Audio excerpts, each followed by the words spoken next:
حضرت عبداللہ بن مبارک رحمت اللہ علیہ ایک بہت بڑے عالم، محدث اور نیک انسان تھے۔ ایک مرتبہ وہ حج کے لیے روانہ ہوئے۔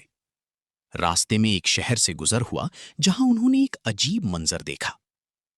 انہوں نے دیکھا کہ ایک غریب عورت کچرے کے ڈھیر سے ایک مردہ مرغی نکال رہی ہے۔ یہ منظر دیکھ کر حضرت عبداللہ بن مبارک رحمت اللہ علیہ کو بہت حیرت ہوئی۔ وہ فوراً اس عورت کے پاس گئے اور نرمی سے پوچھا، بہن، تم یہ مردہ مرغی کیوں لی رہی ہو؟ یہ تو حرام ہے۔ عورت کی آنکھوں میں آنسو آ گئے۔ اس نے جواب دیا، ہم بہت غریب ہیں، کئی دنوں سے ہمارے گھر میں کھانے کو کچھ نہیں، میرے بچے بھوک سے تڑپ رہے ہیں، ہمارے لیے یہ بھی نعمت ہے۔ یہ سن کر حضرت عبداللہ بن مبارک کا دل پگھل گیا۔ انہوں نے فوراً اپنے سفر کا سامان دیکھا جو حج کے لیے جمع کیا تھا۔ اس میں کافی مال موجود تھا۔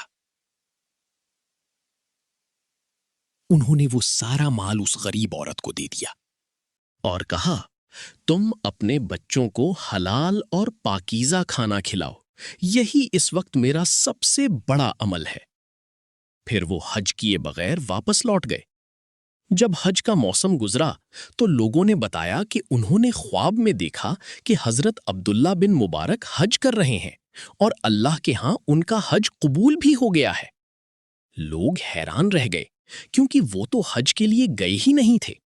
یہ سن کر معلوم ہوا کہ اللہ تعالیٰ کے نزدیک بندوں کی مدد کرنا، بھوکوں کو کھانا کھلانا اور ضرورت مندوں کا خیال رکھنا بہت بڑا عمل ہے جو بعض اوقات نفلی عبادات سے بھی بڑھ جاتا ہے۔ سبق: ہمیں چاہیے کہ ہم صرف عبادات ہی نہ کریں بلکہ غریبوں، محتاجوں اور ضرورت مندوں کی مدد بھی کریں، کیونکہ یہی اصل نیکی ہے جو اللہ کو بہت پسند ہے۔